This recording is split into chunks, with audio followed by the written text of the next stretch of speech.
మూక మనస్తత్వం. ఒక మూకలో ఒక భావాన్ని నాటితే మూకలో ఉండి జనమందరూ ఆలోచించటం మానేసి ఆ భావం చుట్టూ పోగేతారు. అది మంచిదైనా చెడ్డదైనా అందరూ గుండుగుత్తుగా ఆ పనే చేస్తారు. దీన్ని మూక మనస్తత్వం అంటారు. సాధారణంగా మూక మనస్తత్వంలో ఎవరో ఒకరు భావాన్ని నాటుతారు. ఆ భావాన్ని నాటే వాళ్ళకు పర్పస్ ఉంటుంది. కానీ ఆ పర్పస్ నెరవేర్చుకోవడానికి కేవలం భావం ఉంటే చాలదు. భావం భౌతిక శక్తిగా మారి జనం రూపంలో బయటకు వస్తేనే దాన్ని అమలు చేయగలరు. అందుకని ఒక భావం ప్రజల మనసుల్లో బలంగా నాటుకుంటే భౌతిక శక్తిలా పనిచేస్తుందని చెప్తూ ఉంటారు. అలా మూకలో ఒక భావాన్ని నాటాలి. అఖలాక్ అనే అతను ఉత్తరప్రదేశ్లో ఆవు మాంసాన్ని ఫ్రిడ్జ్లో పెట్టాడు అనే ఒక భావాన్ని గుడిలో ఉన్న మైక్ ద్వారా స్థానిక ఎమ్మెల్యే ప్రకటించి ప్రచారం చేశాడు. ఇక భావోద్వేగాలకు ఏముంది? ఈ దేశంలో మత భావోద్వేగాలు, కుల భావోద్వేగాలకి కరువు లేదు. జనమందరూ అఖలాక్ ఇంట్లో ఆవు మాంసం ఉందనే పేరుతో అతని మీద దాడి చేశారు, చంపేశారు.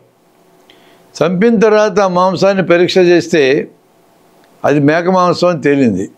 ఇప్పుడు ఆ చచ్చిపోయిన అఖలాక్ని మళ్ళీ బతికిస్తారా? అతని కొడుకు యుద్ధంలో పనిచేసే ఒక సైనికుడు కూడా. అంటే దేశభక్త కుటుంబం అది. కానీ అక్కడ దేశభక్తి లేదు, ఏమీ లేదు. మూక మనస్తత్వం వస్తే ఏమైనా చేస్తారు.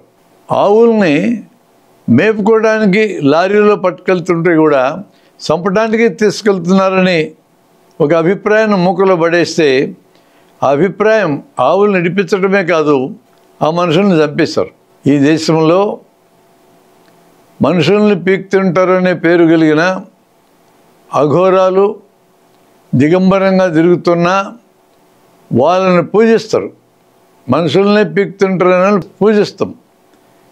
ఆవుల్ని తింటారని పుకారు పెట్టి చంపేస్తాం. ఇదే పారాడాక్స్.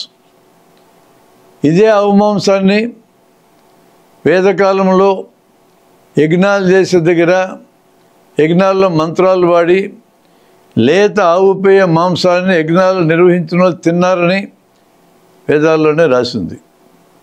అప్పుడు తింటే ఇప్పుడు తినాలని రూల్ ఏం లేదు. వద్దనుకుంటే మానేయచ్చు, ఎవరు బలవంతమేం చేయరు. కానీ ఎవరు ఏం తినాలా అనేది మేమే చెప్తాం.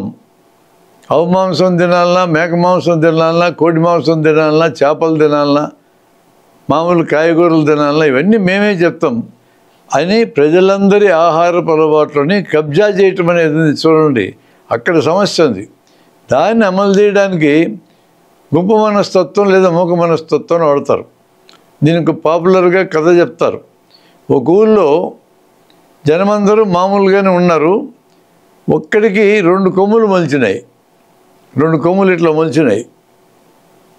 ఈడేడో తేడాగా ఉన్నాడని, అంటే వాళ్ళందరిలాగా ఈ లేడని కొమ్ములు మొలవడం వాళ్ళందరూ కలిసి వాడిని చంపేశారు. ఇది మూక మనస్తత్వం. ఆ తర్వాత మిగతా జనమందరికీ కొమ్ములు మొలవడం మొదలుపెట్టింది.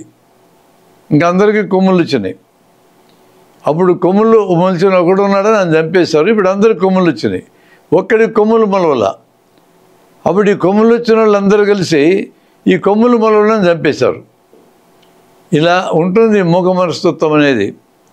కాబట్టి మనిషిని నడపాల్సింది మూర్ఖత్వం కాదు, మూఢనమ్మకాలు కాదు, పరీక్షకి ఇంకా గురి చేయనటువంటి నమ్మకాలు కాదు.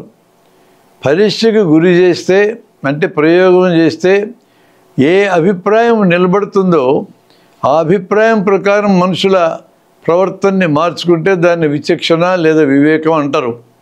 అట్లా కాకుండా ఎవరో ఒకరు చెప్తే ఆ వ్యక్తి మీద ఉన్న గురితో అతను చెప్పిన దాన్ని నమ్మి స్వీకరించి తలకెక్కించుకొని అది ఎలా చెప్తే అలా గుంపు గుంపుగా వెళ్ళి ఆచరించడానికి పూనుకోవడం అనేది అది మంచి పని అయినా సరే జనం ఎదగడానికి పనికిరాదు.